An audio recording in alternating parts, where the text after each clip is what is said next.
Oi, pessoal.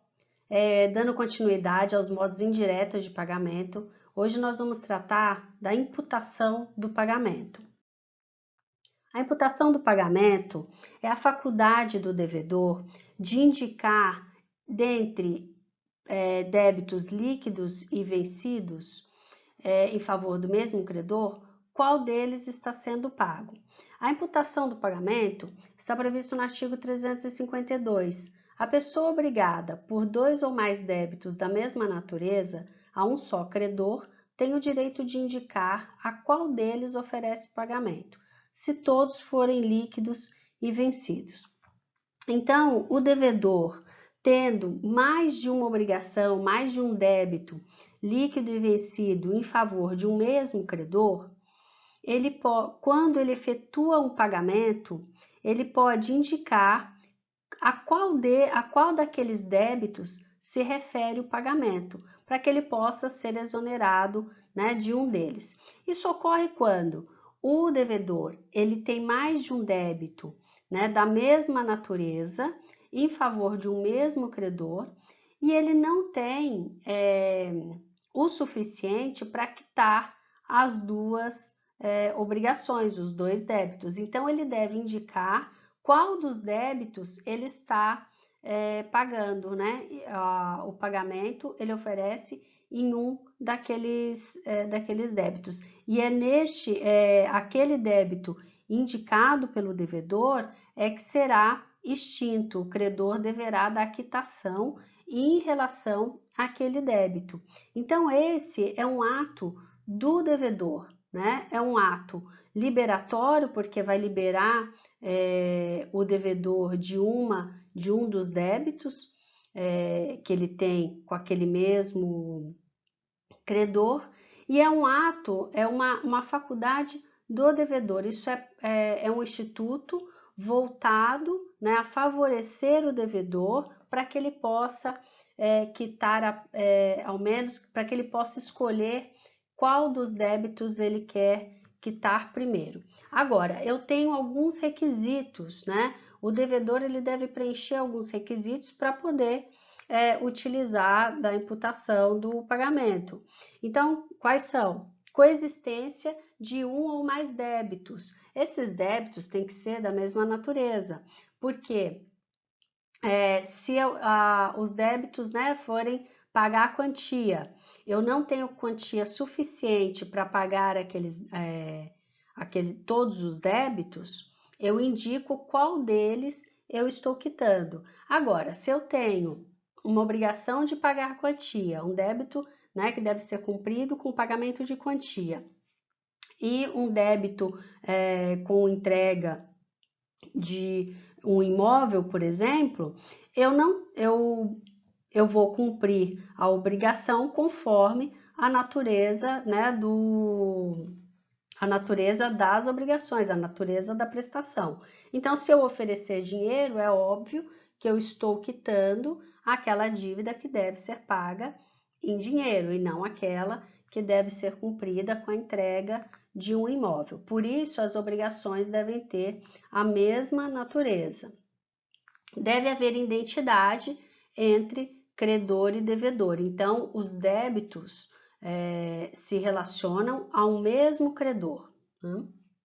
Esses débitos devem ser líquidos e vencidos, porque se eu tiver dois débitos, né, por exemplo, um vencido e o outro não, quando eu realizo o pagamento, eu estou realizando o pagamento da dívida vencida e não daquela a vencer. Também só serve para o pagamento das dívidas líquidas. Como nós já vimos, a dívida ilíquida é aquela que nós não temos certeza quanto à sua existência e nem determinado o seu objeto. Então, só há imputação do pagamento em relação às dívidas líquidas, ou seja, aquelas dívidas onde eu tenho certeza da sua existência e determinação do seu objeto. E a suficiência do pagamento para saldar pelo menos uma das dívidas. Então, se eu oferecer o pagamento suficiente para quitar todas as dívidas, eu estou fazendo aí um pagamento direto, adimplemento direto das obrigações. Agora, quando eu não tenho o suficiente para saldar todas as dívidas, eu faço a imputação do pagamento, ou seja, eu indico aquela obrigação, né, em que eu quero ver extinta. Agora, eu tenho que oferecer o suficiente para a quitação de ao menos uma das obrigações, que é aquela que será indicada pelo devedor. Senão, eu não tenho imputação do pagamento e também não tenho pagamento indireto de nenhuma das obrigações, porque eu não vou ter o suficiente para fazer a imputação. Então, qual é o efeito, né, da imputação do pagamento? É a extinção do débito indicado pelo devedor e de todas as suas garantias, ou seja, extinguindo aquela obrigação, extingue-se também os acessórios. E aí vai continuar, o devedor continuará vinculado aos outros débitos existentes, mas não aquele, né, que ele indicou para o pagamento, que foi objeto da imputação do pagamento. Bom, a imputação caberá ao credor, ou seja, eu já falei que a imputação é um ato, é uma faculdade do devedor, mas agora nós vamos ver quando essa imputação caberá ao credor. Duas hipóteses: se o devedor quitar e não indicar qual das dívidas está sendo paga, ou seja, ele faz o pagamento, mas não faz a indicação de qual débito ele quer a extinção. E se o devedor aceitar a quitação oferecida pelo credor. Então, o credor só fará a imputação, só caberá ao credor, se o devedor não fizer a escolha, não indicar qual deles ele pretende pagar, qual dos débitos ele pretende pagar, e se o credor indicar, o devedor aceitar, né, aquela quitação oferecida pelo credor. O credor, então, não havendo indicação pelo devedor, o credor oferecerá a quitação em relação a um daqueles débitos. E o devedor, neste momento, ele pode recusar, né, ou aceitar. E aí, desse modo, ele vai estar fazendo a sua indicação. Então, se o devedor aceitar a quitação, aí o credor pode né, fazer essa escolha. O artigo 353 que prevê essa hipótese, né? Não tendo o devedor declarado em qual das dívidas líquidas e vencidas quer imputar o pagamento, se aceitar a quitação de uma delas, não terá o direito de reclamar contra a imputação feita pelo credor, salvo provando haver ele cometido violência ou dolo.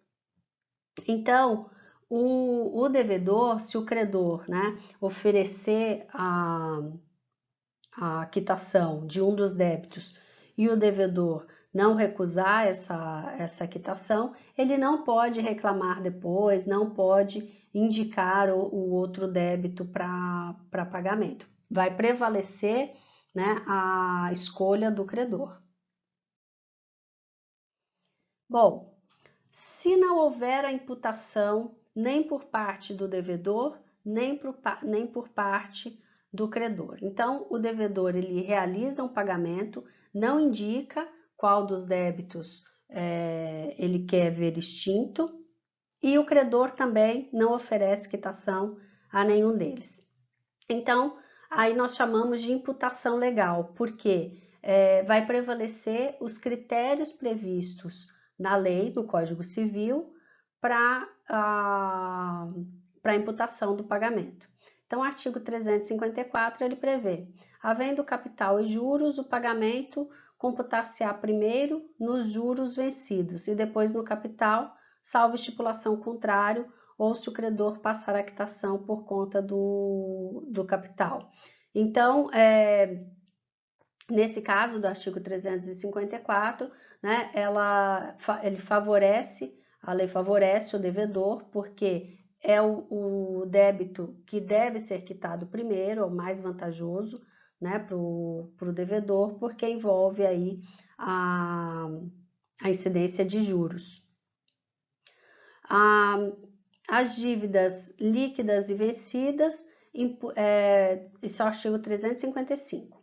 Dívidas líquidas e vencidas, imputa-se o pagamento da vencida primeiro ou a mais onerosa. Mais uma vez, o legislador procura, né, favorecer o devedor, dando a quitação naquela dívida que é mais onerosa para o devedor. Então, o artigo 355 prevê: se o devedor não fizer a indicação do artigo 352 e a quitação for omissa quanto à imputação, esta se fará nas dívidas líquidas e vencidas em primeiro lugar. Se as dívidas forem todas líquidas e vencidas ao mesmo tempo, a imputação far-se-á na mais onerosa. Então, na primeira hipótese, é aquela que venceu primeiro. Por quê? Porque vai ter incidência de juros, pode ter incidência de multa. Então, aquela que vence primeiro é aquela que deve ser paga primeiro. Agora, se todas vencerem ao mesmo tempo, a escolha deve ser, a imputação, né, deve ser feita naquela mais onerosa para o devedor. Então, os critérios legais da imputação, elas visam, né, favorecer aquele que deve cumprir com a obrigação.